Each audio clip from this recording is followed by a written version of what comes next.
Police Minister Bheki Cele says that the campaign to detect and remove illegal firearms and ammunition is being intensified, whilst legislation to address the availability of guns in communities is underway. For more on this, we're now joined via Zoom by Research Associate at the University of Cape Town Centre for Criminology, Dr. Simon Howell. Thanks so much indeed for joining us. I'm not sure where to start, because when we hear these statistics, they're always alarming, but they no longer shock us. Good evening. Yeah, well, I think Cele's remarks that the picture is not positive is about the most positive one can be about the statistics. They represent not only a troubled society, but they represent the failure of policing at a wholesale level. And they continue to every quarter they seem to get worse and worse, rather than decrease. So look, it's an unfair comparison, I think, in many ways, but I tried to compare with a country like the UK. Populations not very different between South Africa. The police don't carry firearms in the UK, and we had 7,500 people killed in 3 months, and in a one-year period in the UK, it was just 590. What is happening here?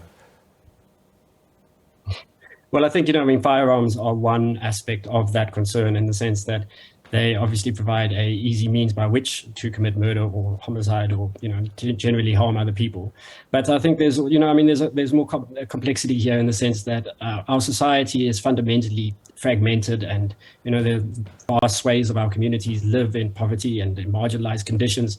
And as a result, crime has become endemic to the South African condition, and violent crime as such has become a means both of achieving goals and also, of creating income for people, while at the same time also simply becoming, a fact of life, almost, as you mentioned. And I think until such time as we begin dealing with these broader issues, simply removing guns is not going to really solve much. It may help, but it won't solve the actual underlying issues that continue to, contribute to violent crime.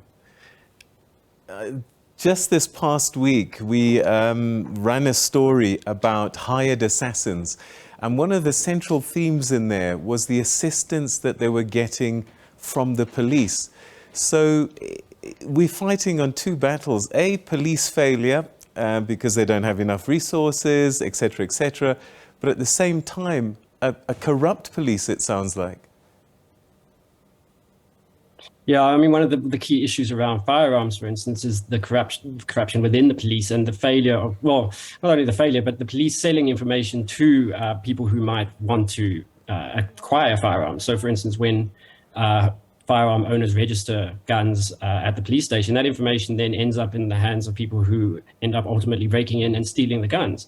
So, there's a complicity there on a number of levels, not only directly in the sense of, utilizing guns that are handed in for the various sources, sort of like that happened with the Prinsloo case, but also, simply the sharing of information and the continuation of ensuring that guns end up in the wrong hands and the wrong people. So when you look at these statistics, what do they tell us? Well, they tell us quite a lot. I think, on the one hand, it is clear that there are considerable issues within South African society, and that, for instance, domestic violence and general sex crimes and the like are astronomically high, and those are the ones that are reported, and I'm sure that many are not reported. And as a result, we need to consider, why is this occurring, and what is it about South African society that seems to legitimate this type of action? I think, we accept violence as something that is part of life, rather than something that is extraordinary to life. As you mentioned again, the murders don't really shock us anymore. And despite the fact that they are significantly higher, to the point of that, they essentially equate to 30 a day. I think that type of conversation needs to occur in society more broadly, about how do we deal with both instances of crime, but, our acceptance of crime and our acceptance of the waste of life that often occurs. Yeah, so different layers. Let's start with the policing. What can be done? Is it increasing the size of the police force, or is that just one small part of this equation? What can they do? What can be done to help the police do a better job?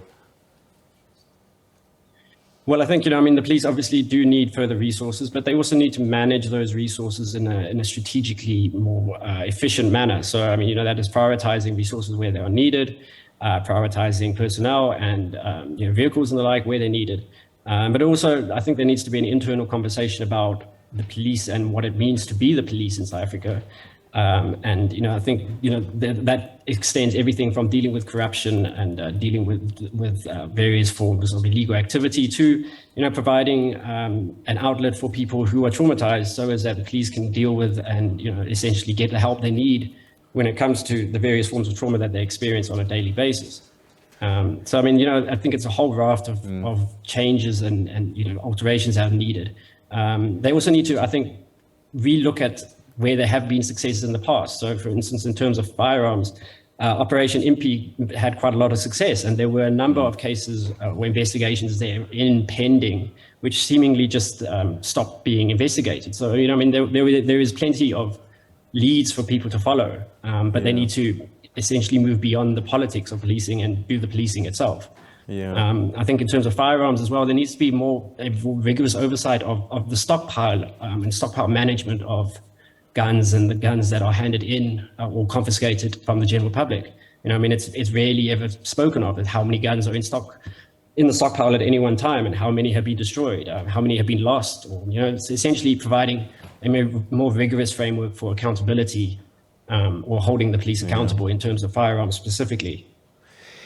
One sometimes feel that there are no consequences for poor policing. When I think about the Senzo Meyiwa case, that 5 people can be in a room, guns have been fired, and not one person is tested for gunshot residue is quite remarkable. So is it poor training, negligence, or just willful disregard? I think it's a confluence of all three often. I mean, poor training has been noted many times over.